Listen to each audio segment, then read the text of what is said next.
Hello everyone. In today's video, I want to share with you an important breaking news regarding the employment-based first preference category for the fiscal year 2024 that is about to end soon, and it's regarding the EB-1A visas. And I want to talk about it because the news states that all the visas for the 2024 fiscal year has been exhausted, and because it has been exhausted, that they might not be able to issue any green card for those whose priority date is within this 2024 fiscal year. I want to read it exactly the way it was presented to us from the U.S. Department of State, and they say that the State Department, working in close collaboration with the U.S. Citizenship and Immigration Services, is pleased to announce the issuance of all available visas in the employment-based first preference EB-1A category for fiscal year 2024. Maximizing these visas facilitates legitimate travel for individuals with extraordinary ability that has garnered national or international acclaim and outstanding professors, researchers, and multinational executives and managers. These individuals bring contribution across many industries that greatly benefit the U.S. economy.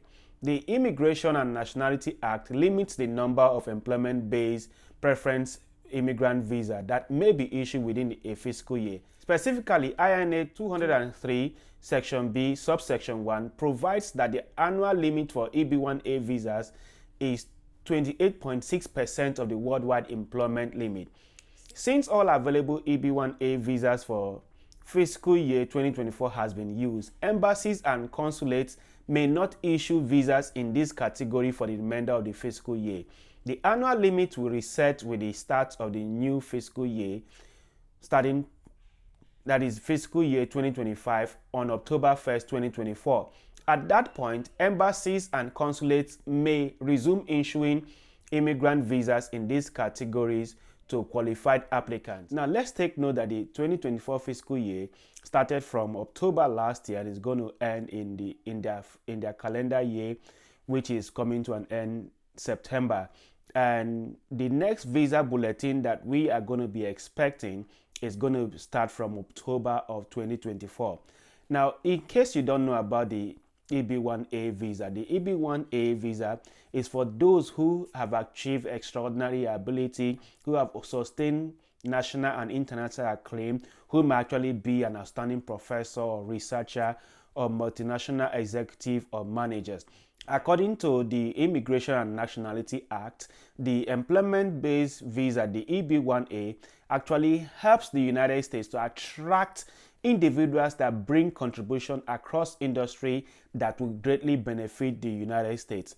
Now, since this seems to be the case about the issue of the EB-1A and the exhaustion of the current visa available for the 2024 fiscal year, what do we expect?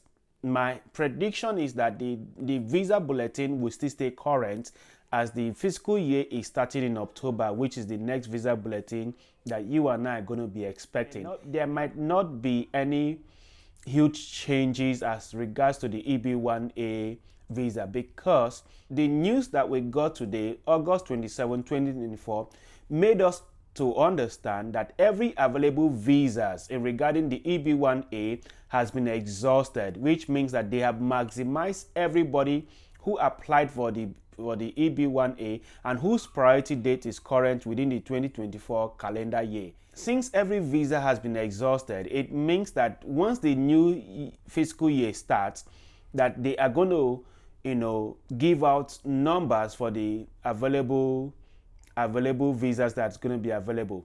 How does this news that we are sharing with you today, how does it impact the future of EB-1A?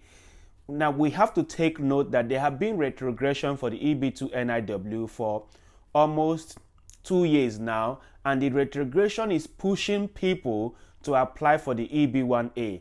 And since that many people are considering the EB-1A, they are getting approval, they are doing everything they can to get the green card. It means that the EB-1A is experiencing a lot of traffic that might likely cause retrogression to happen in the nearest future, maybe next month or even the the next visa bulletin that you and I are expecting, which is the October visa bulletin. Say that even as the calendar year resets the number of visa that is available, and there might be some that will spill out from the 2024 fiscal year that is ending in this current visa bulletin calendar that will spill over to 2025 fiscal year that starts from October. Now, considering this news, it means that it may only affect the fiscal year, the remainder of this fiscal year, and looking at what they issued out to us, it appears that it's actually going to affect embassies and consulates outside the United States. Now, let's take note that the priority date for September 2024 remains current. It means that those who have applied, their visa may still be in process. They may take longer time to process that visa, or they might, keep it waiting, which might still be in the usual limit of waiting. That is to say that this might not impact those whose priority date is around February, April, March, June, and July, but it might start affecting those whose priority date is around August or even September.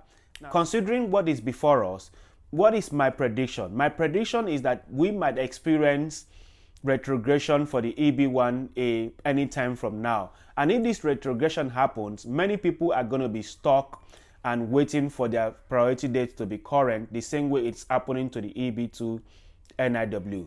Now, I don't think this calls for panic. I think that we should keep doing what we are doing, keep trying to get our approval, keep writing the petition, get your approval, and the priority date may not be as serious as the case for the EB-2 NIW. And this is something that is worth reasoning, and it brings us concern, as there might be a retrogression along the pipeline for the EB-1A. And if there is retrogression, there is nothing you and I can do except than to wait out the priority date. I wish everyone luck, and I hope that we all get our green card.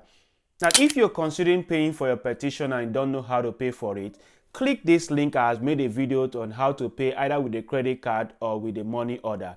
And also, if you're also wondering how to make a valid argument about earning a higher salary in comparison to your peer, click this video. Has made a detailed argument on how you could make that petition happen and win that criterion for your case.